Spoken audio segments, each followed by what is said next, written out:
There, he knows. So it's a call and response. So if I say Talio, please say Talate. Talio. Talate. I grew up on this. My mom never went to school. She wasn't instructed in the way most of us were in this room, but she loved telling stories. So every night on demand, she would tell us these stories. Tali means stories in Fula, and we're Fulani, that's our language. So she would go Talio, and we would like excitedly, Talate, because we know it's about to go down. So stories have always, I love stories. In my introduction, I've been a lifelong consumer of stories, enchanted by them. And they've always stayed with me, and they've always been with me during the defining moments of my life. Moment number one, I'm in the 3rd grade. I'm in Liberia, and I'm seated in class. I don't know what's going on, but it's not really a real class session. We're all freestyling. Some people were reading, some people were doing math, some people were playing. I was reading, of course. I had a book. It was opened up to a poem by, I think, Gwendolyn Brooks. I can't remember the poem, but I remember I loved her name. She's an African-American poet. And I was reading that, and my friend next to me, I think, was doing math or something. And, you know, all of a sudden we hear this commotion, and there are gunshots, like heavy gunshots, heavy artillery. Didn't know what it was at the time, but these were AK-47s. And our teacher was like, you know, she gets up really flustered, and, you know, she runs outside, peeps, and people are shouting for us to come out. And, you know, she comes back in, and she's like, the rebels are here. Excuse me, they call themselves freedom fighters, not rebels. You need to come out. So we get out, and it's like a square building, and in the middle of the building is the basketball court, I believe, and the volleyball court, and the freedom fighters are standing there. There are like 5 of them. They have their guns up in the air, and they're telling us to leave school. It's chaos. They're like, we're not here to hurt you, we're here to liberate you, but you have to leave now. So it's kind of chaotic. I'm 8 years old, I don't know what to do, I don't see any adults. My brother is in the same school, I cannot find him, so I'm confused.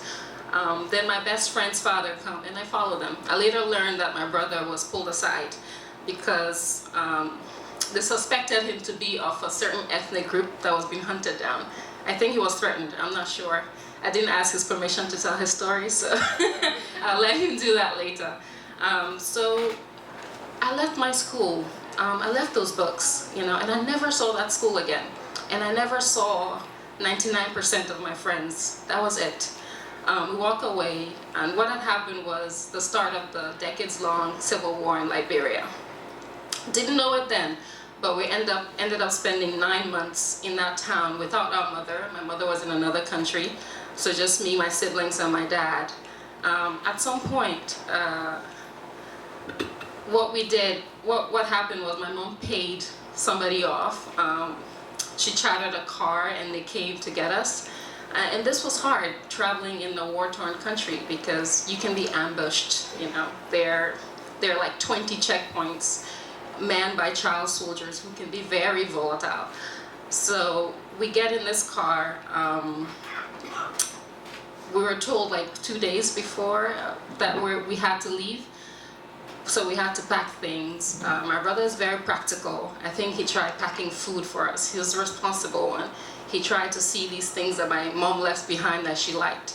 And one of the things he packed, or it's a shampoo. The shampoo will come back into the story. He packed my mom's stuff. She loved her hair, so he packed it. I packed, I think, my books. And I packed a Barbie doll whose head I'd shaved. I don't know why. But I packed those 2 things. So we get into the car, comes and picks us. It's a white Benz, I believe. I can't remember, 200 series, I believe. And this guy picks us up, and we get in, and, you know, we're driving through. Many things happen on that trip. I think they stopped us twice. They tried to take my brother away from us, maybe. There's a little rebel guy who gave my little sister an AK-47. But funny part was, at the last checkpoint, before we left Liberia, the head honcho, I guess, of the freedom fighters, you know, he gets to us like, where are you guys going? We're trying to leave. No, you can't leave. What do you have? He goes through our things, he takes my books, he throws them away. He goes through things some more. He's not interested. He wants something he can take away from us. So then he gets to the shampoo and then he says, oh, what is this? My brother, I guess, is shell-shocked, didn't answer. My dad didn't either. He's like, is this beer? Yes, it's beer. He takes the beer and he walks away and we escape. I hope he drank it. So, you know, we leave and we end up in Guinea because that's where my parents are from as refugees. And Guinea is a French-speaking country. Liberia is an English-speaking country, so we spoke English. Our parents really wanted us to go to school, and they wanted us, our lives had been disrupted. They wanted us immediately back into school. We couldn't immediately go to school in Guinea because we didn't speak English, so they decided, well, we'll send you guys to Sierra Leone. Sierra Leone is the next country over, and my dad had his brothers there. So they sent us absolute difficult decision it must have been. So they sent my brother to another town, they sent me to another town. I'm 8, going on 9, you know, I'm a little bratty, I'm disruptive, I do not understand why my family's been ripped away from me, yeah, and I make it known to all, right? Anybody who could listen, you know, I made it known. I do not want to be here, I want to go back, I don't even want to go to school. But I guess, you know, they sent me away because they wanted me to have an education, something that they didn't have. So I go to Sierra Leone and, you know, I'm confused. It's slightly isolating. Life was slightly different than what I was used to. I was coming from a society and a smaller family unit where things had always been made equal for me. I could go to school like my brother. I could play like him. I could do sports like him. And all of a sudden I found myself in a world where it was closed off. I couldn't even go out because I was a girl. I couldn't play soccer because I was a girl. I couldn't read too much because I was a girl, and this was devastating for me. All I wanted to ever do was put my nose in the book and be transported far, far, far away. So I rebelled against those things. At some point in my journey in Sierra Leone, one of my cousins put before me this book that I always credit for some transformation in my life. There were books. There were the Paiseta series, and they weren't really like the highest literary quality. They were like mini novellas, but they were written, the beauty, the magic in them were that they were written by different African authors from different African countries, and each one of these books would be based in these countries. So from my little isolated spot, my little world, I would get transported on Air Paiseta. Through these books, I went to Kenya, I went to Ghana, I learned about Akan, I went to Nigeria, I went to Namibia. It was amazing to me. And for anybody who's lived or is from a country that's been colonized, you know that there's a certain disruption of identity that took place, where it's better to speak English and French than to speak your own language. Or, you know, it's better to have been to those countries. But at a very early stage, you know, all I ever wanted to do was to go to Tanzania.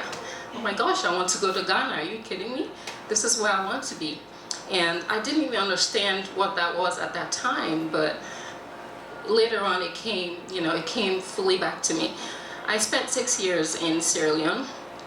Another war came and, you know, we had to leave. I went back to Liberia, finished high school, and then magically, I got the opportunity to go to Ghana for college. Beautiful. I landed in Ghana early 2000s, and Nana should know this was an amazing transformational time for Ghana. You know, democracy was being ushered in.